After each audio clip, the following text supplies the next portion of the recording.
All right, it's the NFL live stream of consciousness. Definitely hit subscribe if you have not. Let's go ahead and get into it. A lot of stuff to talk about. Obviously, the Super Bowl was played out. Check out my breakdown on the Super Bowl. I talked about it last night. I don't think there's really that much to address. I think if everybody's probably gotten their fill of Super Bowl breakdowns and talk and all that good stuff. Prayers to Odell Beckham, tearing his ACL twice in 16 months. But, at least he was able to get a ring. Hopefully, the Rams will take care of him. Him and Woods coming off of ACL injuries.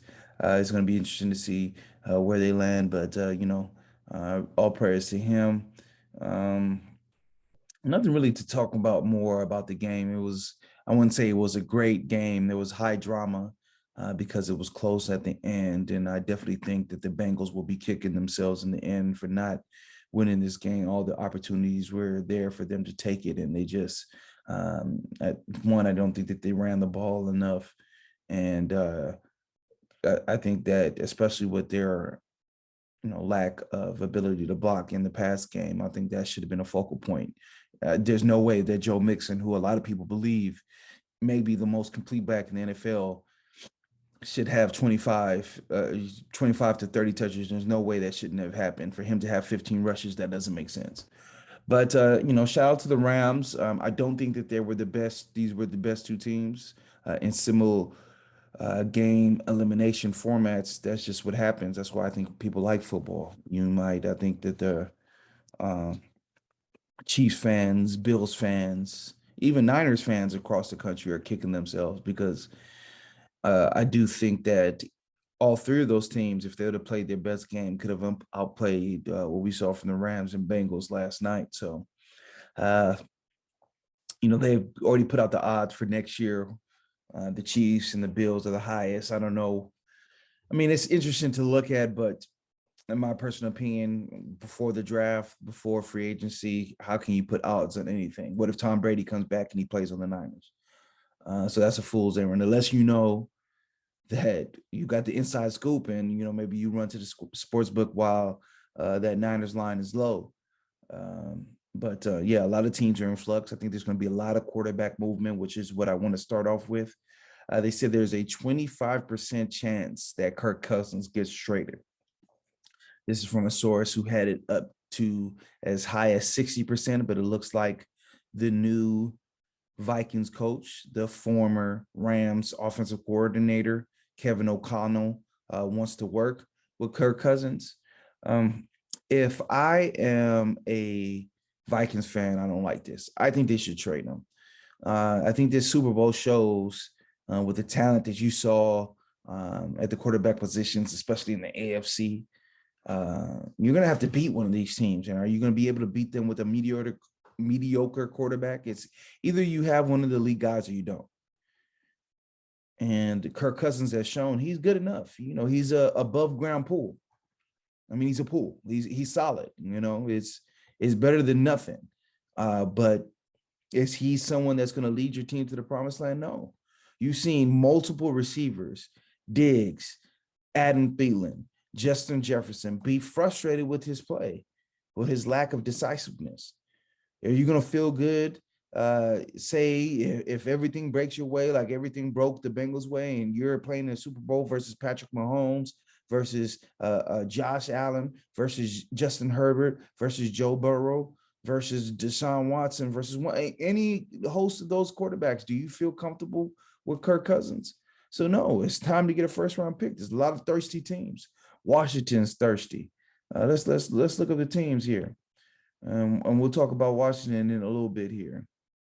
But Washington's really thirsty for a quarterback. Philadelphia is thirsty for a quarterback. Pittsburgh's thirsty for a quarterback. Detroit Lions is thirsty for a quarterback. Houston, Texas is thirsty for a quarterback. The Colts are talking about releasing or trading Carson Wentz. That's a team with its run game that can win now. If I'm the Colts, I might be interested in that trade.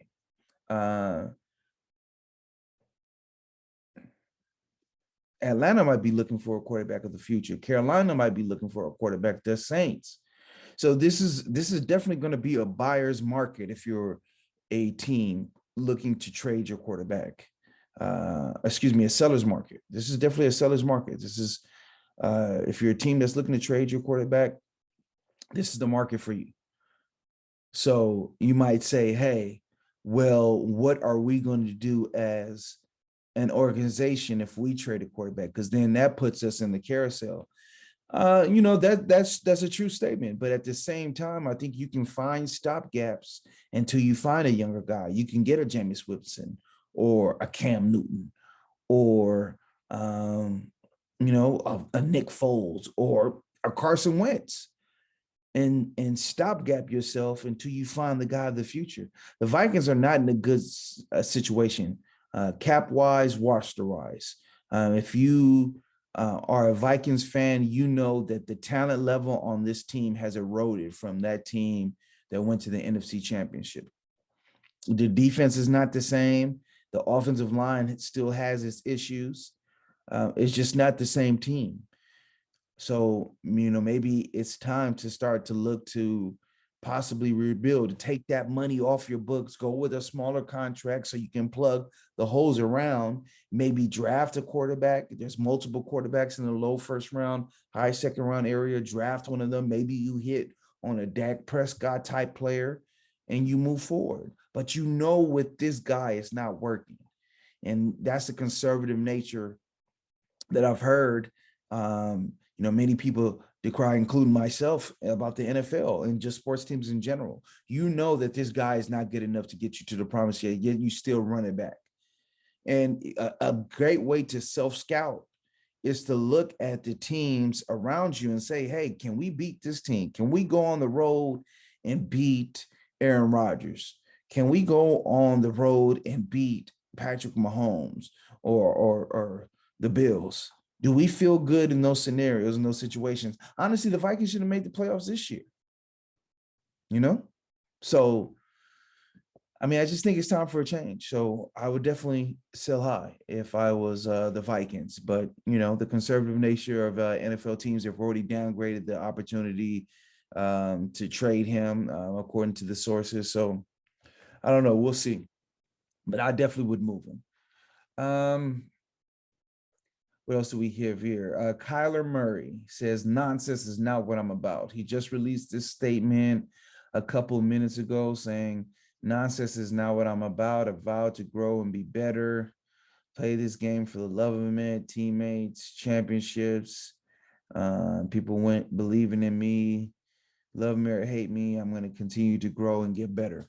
An idea struck me today. And, I've talked about the Kyler Murray situation. And, just to put it in a nutshell, if you didn't hear it, I think that Kyler Murray has to understand that this is the NFL. This is it's time. This is the league. In the NFL, the quarterbacks get all the blame and they get all the glory. That's just how it works. The NFL MVP consistently goes to quarterbacks. I think, over 90% of the time. Doesn't matter if you can have a guy that has an amazing rushing season, amazing season receiving. Cooper Kupp won the Triple Crown as a receiver. That hasn't been done in, I think, over 2 decades. And he did it. And we all knew Aaron Rodgers was going to get it. That's just the league that we play in. So I don't know. He just has to face reality. That's the league that you play in. You're going to get the blame. He doesn't like that he was blamed for the laws versus the Rams. I thought he played poorly. I thought he should shoulder a lot of the blame. But as far as this situation goes, I think it might be time for a trade, honestly. And the only trade that I'm talking about is him for Deshaun Watson. Now, think about it. Deshaun Watson, who do you have that great chemistry with? Nuke Hopkins. Deshaun Watson, older quarterback in the league, not so dependent on scheme, right? We've read that Cliff Kingsbury is doing self-scouting. My man with his resume, number one bullet point on his resume is that I'm friends with Sean McVay. Doesn't run any of Sean McVay's schemes. I'm just friends with him. I know him. I know the guy. But just not that veteran of a coach, not really known for his schemes, not really If you rated the coaches in the NFL, he's probably low 20s, you know. So low 20s, mid 20s, he's not, you know. So maybe you need a veteran quarterback who's not so dependent on scheme, who can, have their own input on the scheme and what route trees and what route selection, a quarterback who's seen it all, who doesn't have the deficiencies that need to be covered up and unique abilities that need to be accentuated, like a Kyler Murray. So I think that's an interesting trade. I mean, I think it would benefit both teams, in those type of situations where you're trading a star quarterback, you never want to trade them within conference, AFC Texans, NFC Cardinals. So the swap makes sense there. I think giving Kyler Murray a team like the Texans, a team that really has no identity, where he can really shape and mold things, where they have a quarterback that is now their, I think Pep Hamilton was a former quarterback, but I know he was an offensive coordinator in the Andrew Luck days when they were a throw heavy team. This is more of an established seasoned guy than what you're going to get from Kingsbury. And like I said, that's a chance to mold a team in his image. And he's from Texas. He's a Texas legend. He's the number one all-time football player in the state of Texas, according to many people out there that watch these type of things. So that's an interesting trade to me. I think that's something that they should really consider, because when there's acrimony like that, when he's already upset, mad, and he's deleting Facebook posts, it's hard to bring it back. It's hard to bring it back. And so I don't know how nasty the situation has been, but we didn't know that it was to this point, and who's going to really grab him and bring him in and tell him, oh, Kyler, this is what we're about. This is what we do at the Cardinals. This is a whole team full of mercenaries. There's no one that he really grew up with that has a bigger stature than him on the team. J.J. Watt's not from, he didn't make his bones in Arizona. You know what I'm saying? So it's just, Larry Fitzgerald's not on the team anymore. So, in situations like this, I think that the acrimony can start to fester, and you can say, hey, everything's good and everything's fine, but he seems like an emotional guy, and can he play somewhere where he feels he's not loved and cherished? So I think, to me, that trade makes a lot of sense. You don't have to add all this gaggle of first-round picks. Both teams can hit the ground running. So it's not, the chances of happening is 0%, but I like that trade because the Cardinals are not that far off from being a team that can win it all. They were atop of the league. Their quarterback play, Kyler's play, as it tends to do, started to fall off a cliff towards the end of that year. And, I think that's when you need schemes, you need a structure put around you. And this offense doesn't seem like it's truly built around Kyler and his talents. That playoff game where he struggled in, I didn't really see any run plays.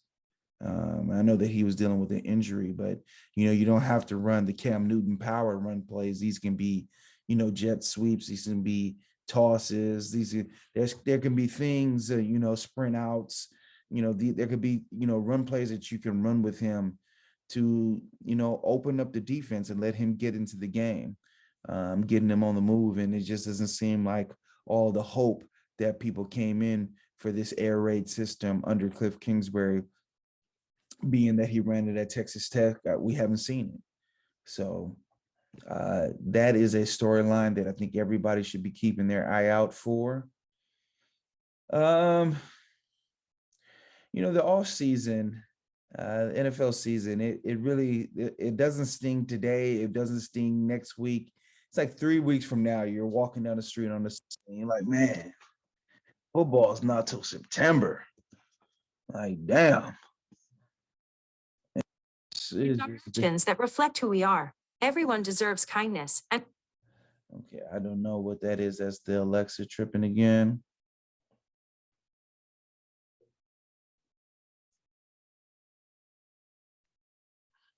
So,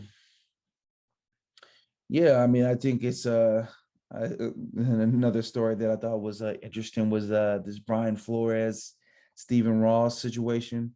There's movement that this might be the time that he might have to sell the team if these allegations are proven that he asked Brian Flores to to tank games. You know what my if it's true, what I think about that is funny because if you know you're doing that type of dirt, like how can you then fire the guy and then sully his name? Do you not think that he's going to punch back?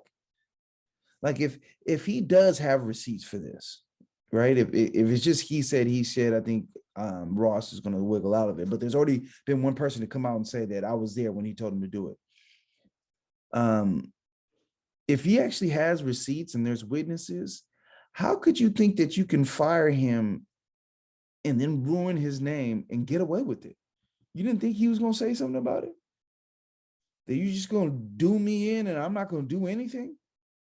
You're going to just sully my name, make me look like the angry black man, and I'm not going to do anything? And this isn't just a race. This is just people in general. I hear about drug kingpins who break up with their mistress and throw them out, and she goes right into the police. Like, what do you think is going to happen? So I don't know. So we'll see if it's true. If they make him sell the team, that's two teams on the market in a calendar year for the NFL. These things are going like hotcakes. Miami, that's primetime location. We'll be interested to see who buys. A lot of New York millionaires and billionaires have started to move down to Miami way. So I don't think that they'll lack suitors for that team if it does get to the point where they have to force a sale. If there's two teams sold and neither one of them goes to a black owner, that might be something that people furrow their eyebrows at. But at the end of the day, the numbers just keep going up. Like I read this story on Twitter that, Republicans are becoming jaded with the NFL and its political nature, but the numbers keep going up. The numbers don't say that. That's not what the numbers are saying. The numbers are saying the NFL is good. So, it's just same thing with college football. Oh, and these guys are so entitled. They shouldn't be paid. We're paying them in education. The numbers keep going up. You can complain all you want, but you want to watch that football. So, and that ties into the halftime report because obviously people were upset and I don't really care. If you like it, like it. If you don't, you don't. To me, this is probably the first halftime show I've ever sat down and watched the whole thing from starting to end because there were artists that I enjoyed. If there's artists that I don't enjoy, that's when I'm getting up. That's when I'm eating. That's when I'm, moving and shaking with the people at the party. So why don't you do that? To me, like, if you don't like it, don't watch. So, all right. So we'll go ahead and cap it there. I'm going to go ahead and start our series where I'm breaking down every team. I'm giving 30 minutes to every team. Try to do 2 or 3 a week and really start ramping up before we get to free agency or the draft, see what's going on. Just talk about how the teams did, their new coaches, how their coaches' schemes will probably be implemented with their personnel, what they should get in the draft and free agency. I'm not really a draft guy. My guy Obi is. Check out the Raiders Nation chat, which we're going to be dropping this week. He's big. He's breaking stories left and right. Got sources on the payroll, but yeah, we're going to do something with that. So if you're a Raiders fan, check that out. But we're going to be breaking every team down and talking about every team and what we think they need. And I know a lot of teams this time of year, you starve for content. So don't worry, I'm gonna keep chefing it. So thank you for supporting. Subscribe if you know a friend that would like to comment. Definitely go ahead and send the link to them. I appreciate all the love. Keep watching. Watch all of my old videos. I think that a lot of them are culturally relevant. Your boy's right 99.9% of the time. So there's a game and nuggets in all of those. So until the next time, the game is the game. So what's up, man? What's up with you otherwise, The game is a game. Always.